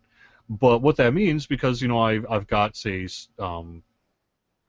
sword dance and elegant footwork, it's a pretty darn good chance that either I'm going to critically hit them and do a whole bunch of damage, or they're going to miss me and get knocked down, or they're going to miss me and take a whole bunch of sonic damage. And if they miss me and get knocked down, I can use coup de grace against them again as well to take them out with one hit. So it's really focused. This whole build is largely focused. I wouldn't say entirely focused on coup de grace, but it's one of those that really makes a difference in this particular build there. I don't know what else I could do. Like I say, I'm pure bard, and I am a drow. Largely for the extra charisma, so I could max out at 18 and that, and get some spell resistance as well. I did do a couple of splashes on War Chanter. The first couple, mostly for a little bit extra hit points. Inspire Courage, doing a little bit extra damage, a little extra con. Let's see, what else did I take? I gave myself like Rough and Ready for an extra 6 armor class and PRR. I did take Iced Edges, although I would probably not do that again. And again, took Words of Encouragement for an extra temporary hit points and positive spell power with Inspire Courage. I did splash into the Spellsinger tree, the Yellow Marigold Crown for an extra +1 to DCs of Enchantment. I did take an extra point of Charisma from that. When you redo it, you'll probably take a lot more Spellsinger because the pass-on enhancements for bards, the Spellsinger core abilities give you +1 to your DCs all over the place. Right. I'm actually already there. I do have the first 3 cores of Spellsinger, predominantly again for the DC bonus, although the critical chance for Sonic stuff doesn't hurt either. But predominantly it was just for the DC. I did take Lingering Songs. I did take Willful for a small boost to my saving throws, and I did take Spellsong Trance, predominantly as a way to discount spell point costs for party buffing at the start of a dungeon. Yeah, I would say based on the I'm going to jump in here a little quick. I think based on the goals you set out of being crowd control and swashbuckler, I would think that you're probably going to spend a lot of points in the swashbuckler tree and the spellsinger tree to really kind of boost those up. The war chanter is going to be the one that you're going to be really kind of dabbling in. I really am. I don't have anything above tier 2, and really it was very specific reasons why I did it. And like I say, I'll probably respec out the Iced Edges just because I thought a little base damage wouldn't hurt. I had a couple points left over. But I think in general I would have been better off putting that at least into Spellsinger. I did take just a couple from the racial enhancement as well. I took a Spell Resistance 1 just to open up the tree. I did give myself an extra point of Charisma from the Drow tree, and then predominantly the reason I went into the Drow tree at all was for Zendric weapon training. It gives me +1 to hit and +1 to damage with my rapiers. Since I'm largely a rapier-focused single weapon fighting build, the extra base damage just never hurts. So. Yeah, that can be a strong choice. If it was me, I'd probably stick more to my bard's a Drow, and I didn't use that enhanced tree at all. I would say that he's not a swashbuckler either. He's kind of a spellslinger war chanter. He's a healing and stuff. If he pulls out a weapon, it's usually kind of because he has something else to do. Right. But I think you kind of find an interesting dichotomy here between your swashbuckler and the spellslinger tree. I think. Right. So you're talking about like really focusing in crowd control and then kind of using swashbucklers kind of to augment that. Mm-hmm. I think that's kind of what you're talking about. Really the idea is that particularly when soloing, and I do that a fair amount. I can go in because one thing with single weapon fighting is it is single target fighting for the most part. So me being surrounded by enemies trying to kill me is probably not a position I want to be in, which is why I figured with crowd control, you basically try to mitigate as much sort of ability for them to get to you as you can and sort of pick them off one by one with your single weapon fighting stuff, not only with coup de grace, but also just with your ability to do lots of critical damage and all that sort of thing. I'm dishing out a pretty fair amount of damage, although again I really wish I could have fit in greater single weapon fighting into this build, because it would have really had a nice increase in damage output there as well. This build's going to have a lot of feat problems. I mean, the build I had some feat. It was pretty tight on feats, and the fighter levels really help on that. But this one, particularly trying to do combat and some spell casting, you kind of have to make some choices. And just kind of on the enhancement side, I kind of want to cover really quick. Like, you have some interesting choices here because you've got your tier 5 ability and then kind of that capstone ability. And you're only able to do one of each of those from each tree. The Swashbuckler capstone gives you evasion, which is really nice. Right, I didn't even get into that yet. Right, exactly. The Spellsinger one gives you the spell Heal and Wail of the Banshee, which is fantastic. I mean, even if you can't like actually wail things reliably, it does neg levels, which is really good. So I think you kind of have to choose one of those two. Again, it's going to kind of define where do you want your character more to land. Do you want to be more on the spell casting, crowd control, even like healing side of things, or do you want to be more on the swashbuckler side of things? Right. And I'll say that you can heal just fine on a bard without having the heal spell. Especially with UMD, you can just scroll it. With UMD, I mean, I did this for years with UMD. And I would say if you want to be more swashbucklerly, then take the capstone out of the swashbuckler one.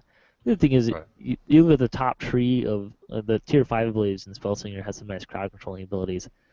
We're talking about swashbucklers. If you want to be more of a swashbuckler, I would say obviously go with the tier 5 and swashbuckler. Right. Well, especially if with swashbuckler being about basically critically hitting frequently, it made a lot of sense for me to be a rapier, take the single weapon line up, and then go with exploit weakness, because I critically hit a lot. I mean, I probably critically hit more often than I don't critically hit at this point, and it just really makes a difference. I don't know if I mentioned this. I did take Second Skin and invested all 3 points in it. It gives me a +6 to my reflex saves and a +6 to the max dex bonus of my armor. I only needed that because I didn't really invest a lot into dexterity, and I did want to get whatever I could there. But I also wanted to get my reflex save up, because reflex save is very important, and particularly because I wanted to get evasion by taking level 20 as a bard there. I knew I was going to need it. So, and there's still more I can do there, frankly. I've only got a reflex of 44 right now at level 23. That's something I need to invest a little more in and do. I don't know if I have a resistance item in particular, which I absolutely need on this character. But yeah, I would say just on the feet side of things, just some thoughts. Your feet selection was great. Obviously, I would really try and fit Quicken in. It's kind of a tough It is. I was actually thinking, I was hoping that I could find a way to do it, and then I was never able to actually fit that sucker in. So if it was me, and I'm making, these are choices that are going to make you more of a swashbuckler, which is kind of what we're talking about, than a crowd controller. I would say, get single weapon, get all the way up to greater single weapon fighting, and get improved critical. That's going to be 4 of your feats, which means you get 3 other heroic feats, and these 3 epic feats. I would probably take Quicken as one of them, either Spell Focus or the Wizard Past Life feat as another one, and probably Extend, just because but you're starting to make some really tough choices here. Yeah. But again, these are choices that are more towards, I want to be a swashbuckler more than a crowd controller. The reason why I'm kind of looking at losing some of the DC to those is, you could think about taking, I don't remember if you took Heighten or not, but you could think about taking Heighten, but most of the spells, and there's nothing wrong with taking Heighten, and it's a great feat if you want to be a DC caster. The Bard spells a lot of the Bard spells that you're probably going to be using for DCs, Auto-Irresistible Dance, and Irresistible Dance, are slick spells. You can't heighten them. So Autos is 4, so I could get a +2 on that. The Sphere Yeah. is a level 6 spell, I think. Yeah, right. So, are you gonna get as much out of heighten? Again, this is where you're making choices, right? Like, do you want to be a spellcast, more focusing on spellcasting, or more focusing on swashbuckling? This is kind of choices you're gonna be making. Right. So I would, and you're using most of those spells. The other thing is you have fascinate, Right. Yeah. which is gonna be better than any spell you're likely to cast, anyways. So I'd probably end up relying more on that, which has its pros and cons, and kind of focus more on your swashbuckling tree. Again, not to say that one choice of set of choices is better than the other. It depends on what you're focusing on, right?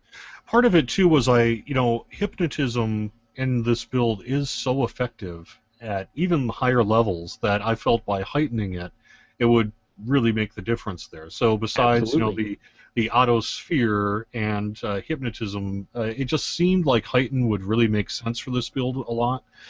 I think you're right that perhaps I could swap that out for, I don't know, greater single weapon fighting or quicken would probably overall maybe benefit this build a little bit more strongly.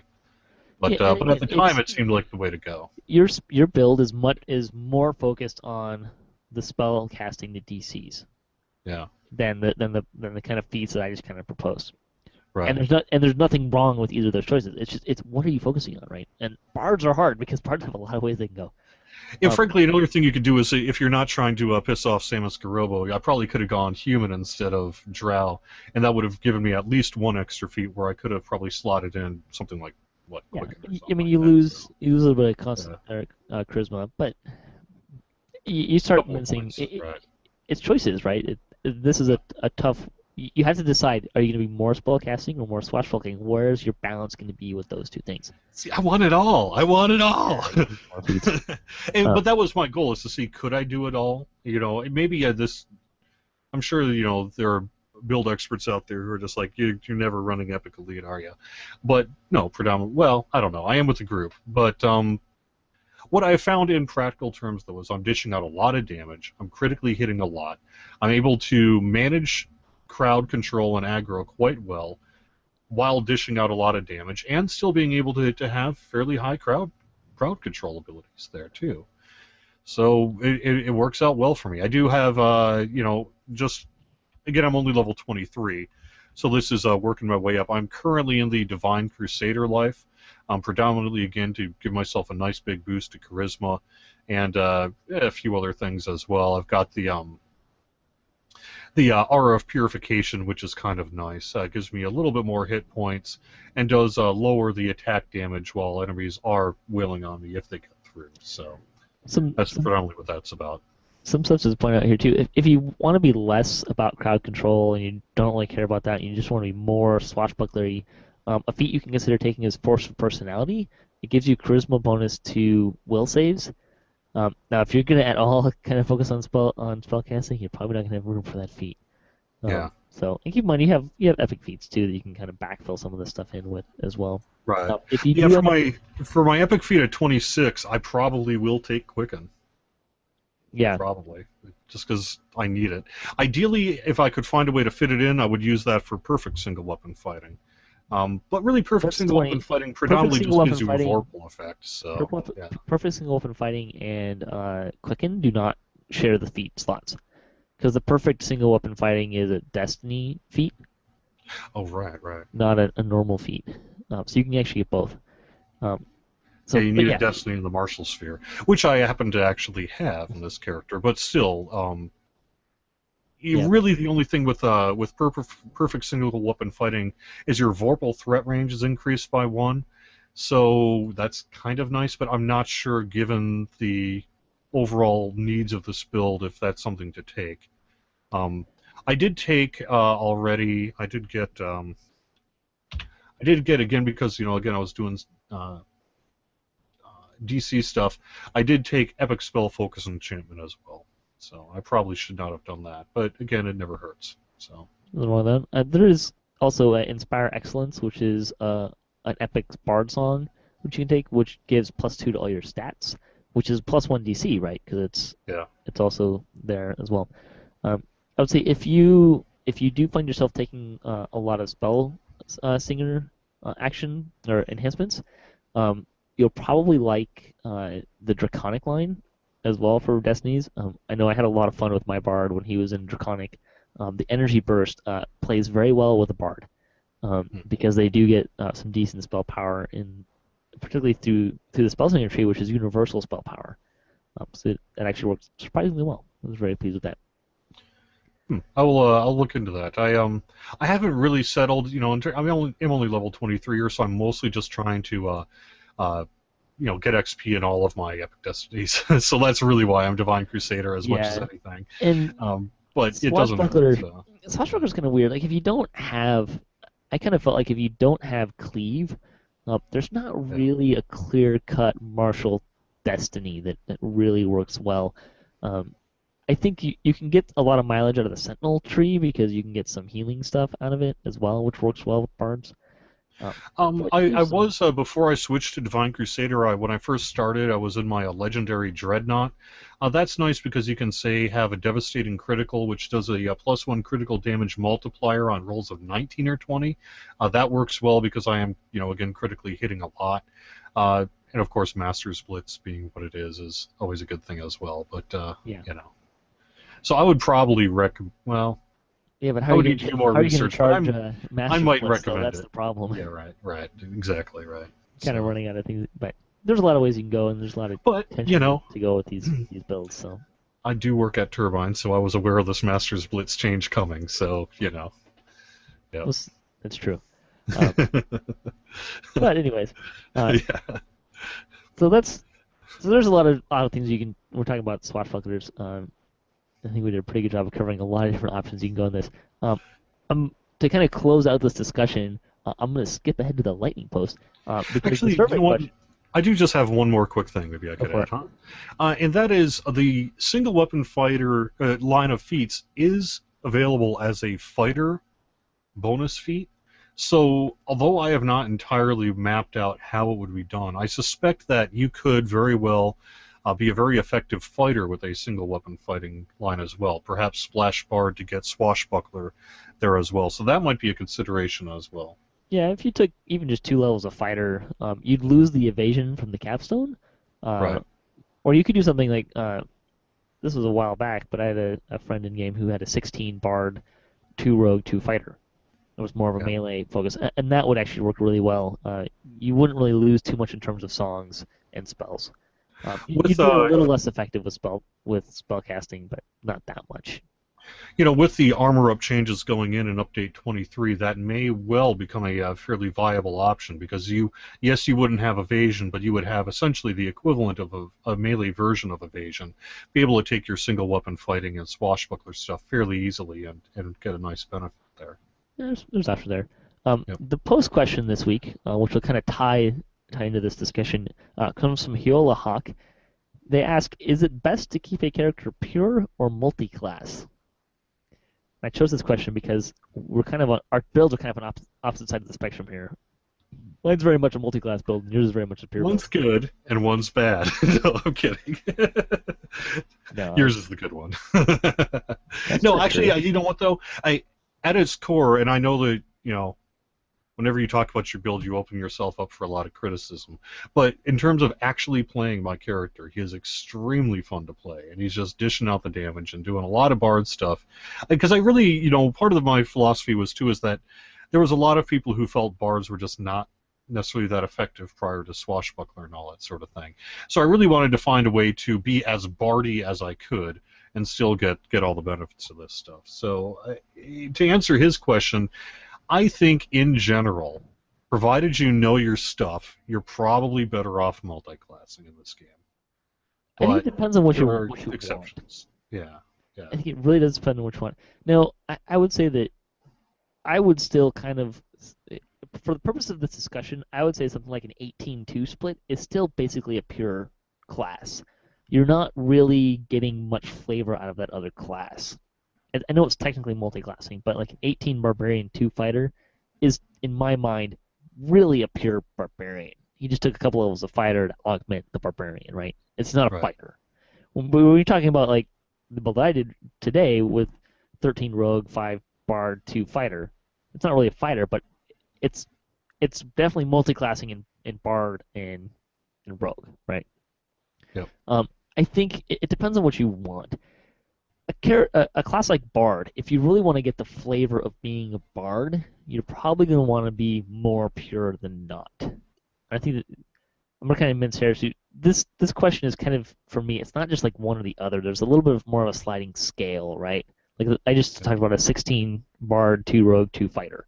It's still effectively a Bard. It's just kind of using those other classes to really augment the bardiness and what the Bard's doing. In this case, swashbuckling.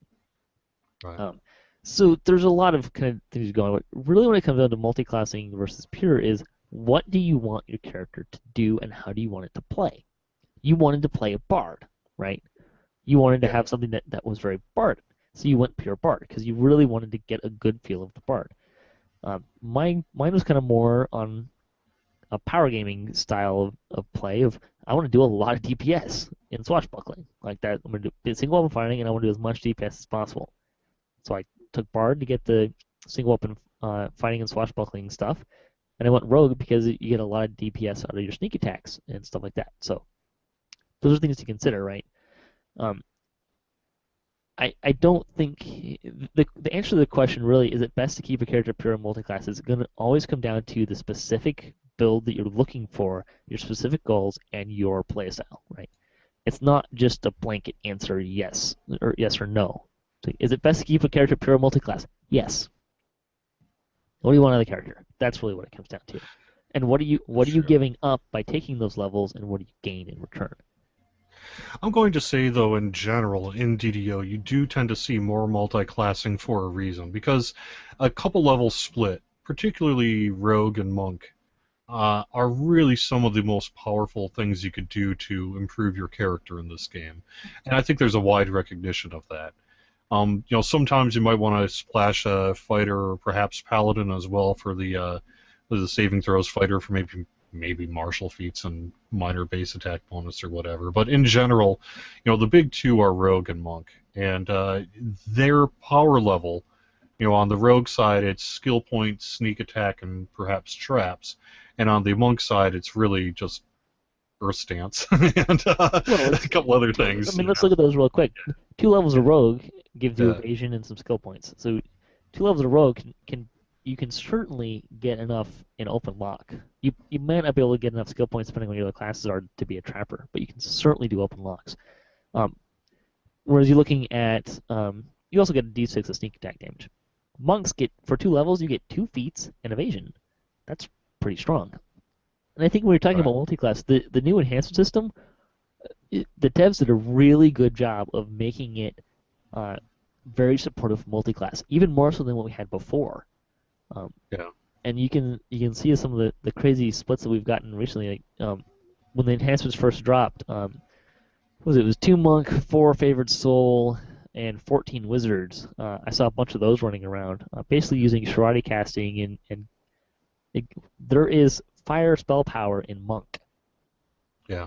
It's kind of different, right? But it really opens up those multi-classing doors. So there's a lot of things that you can do in the game, and that's great. And this is what DDO Dungeons & Dragons is all about, right? Is character customization and multi-classing and doing these interesting combinations. That's really what the core of the game is all about. Yeah. So there we go. That's a long-winded answer to that question. Really quick, because I kind of forgot to do this. I am going to... So this is just kind of, again, this is the character that I ran with on Party Crashers a few weeks back. So if you want to kind of see the character in action, you can kind of look at that, and that's the swashbuckling build that I did on Lemania with Jerry here. This is just kind of showing some of the basic stats. You can see where the stats line up, the attribute stats line up. Had some decent amount of hit points and spell points going on. And you can see this one here shows the armor class. Keep in mind the build that I just did today will have less dodge because this build has mobility and spring attack going for it as well. And then if I can let's see. And then this kind of just shows the attack speed that I got out of this character. So I have a 45% speed bonus to attack, melee attack speed, which is pretty insane. And 19% double strike, which is pretty darn good as well. So you can get some pretty high numbers in terms of that. Wow, 45% melee attack speed bonus. That's really surprisingly good. How are you doing that?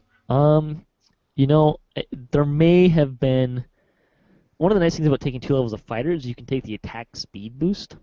And I may have activated that when I took this picture. I don't remember. This was a couple weeks ago. But I mean, 30% of that, something like 30% of that is coming from just a single weapon fighting feats. Okay. And then there might be a few other things here and there adding to that as well. But I mean, that's pretty. So there's probably I'm pretty sure I have blinding speed here as well. Okay. So that might be where some of I think that might be the other 15% actually. But okay, yeah, because I just quick cast haste myself, and now I'm up to 35% melee attack speed. But even so, you're still higher than me. And is that buffed or is that unbuffed? I think that is. I think that's just greater single weapon fighting and blinding speed, which would be 30 and 15. I think if my numbers are correct. So that would mean that, and I still have at this character's disposal that attack boost from 2 levels of fighter in the Kensai tree. So, which I didn't really mention when I was talking about my enhancements, because I kind of spaced when I was running it. But that's another thing you can pull out of that. So, multiclassing is a lot of fun. You get a lot of great options there. So, anything else you want to add before we close this sucker out? No, just get ready for update 23 on Lamania here within a few weeks. Hopefully we'll be able to tell you a whole lot more. One of our big goals is to write all the release notes for it. So it's going to be a very big patch, I can tell you that, between the Orchard of the Macabre stuff and armor up stuff and just a whole bunch of bug fixes and stuff. We have got a lot that we're cramming, frankly, into update 23 here. And even some stuff that you don't know about yet, which hopefully you will find out about very soon. I suppose I could quick check the dev tracker here just to make sure. Someone did an announcement. While you're doing that, I'll just say thanks to Dre for joining me on the show today. And thanks for everyone else who helps participate and makes the show possible. Thanks for listening, and thanks to Turbine and Wizards for making some great games. Especially looking forward to Update 23. It should be a good one. And thanks to Cyberbears for hosting the podcast. You can hit us up at DDOcast.com for show notes, calendar, previous shows, swag, and other fun stuff. If you want to be part of the show or just say hi, you can email us at DDOcast@gmail.com. You can also find us on social media and follow us for the latest cast updates. Don't forget, I'll be on different servers asking questions, and you can also we'll link to the show notes where you can participate in that even if you can't find me in-game. You can always just send an email at ddocast@gmail.com and say, hey, ask me your questions and give me prizes, and we can do that. Closing tip for the week comes from Daryl. He says, plan your character carefully when creating a new character. Or you could just sort of wing it on the fly and respec. That is always an option, although that is not necessarily going to be the most successful version. However, whenever this has been a very informative episode for me. I'd like to say, when you really get a chance to look at your build like this, I can already see a few things I will probably be tweaking here not long after we get off the air. Probably do a quick LR or something like that, and certainly shore up some of my skills, but also see if I can work out a way to get Quicken at the very least. So. Yeah, and it's always helpful for even, hey, I learned something today too. I forgot that bards had mind fog as a spell, so I may be adding. Yeah, that's one I really didn't, because I had never really, played it that much, bard that much before. And when I saw that, I was like, is this going to work as great as I think it's going to work? And it definitely does. So it's very nice. So. Yes, indeed. All right, that's all the information I got for you. Stay tuned, though. I think we got some exciting news that you'll probably be reading about next week. So. Yeah, thanks everyone for listening. Have fun. Don't forget to gather for buffs and try out the Swashbuckler. Have some fun. Stab some things in the back.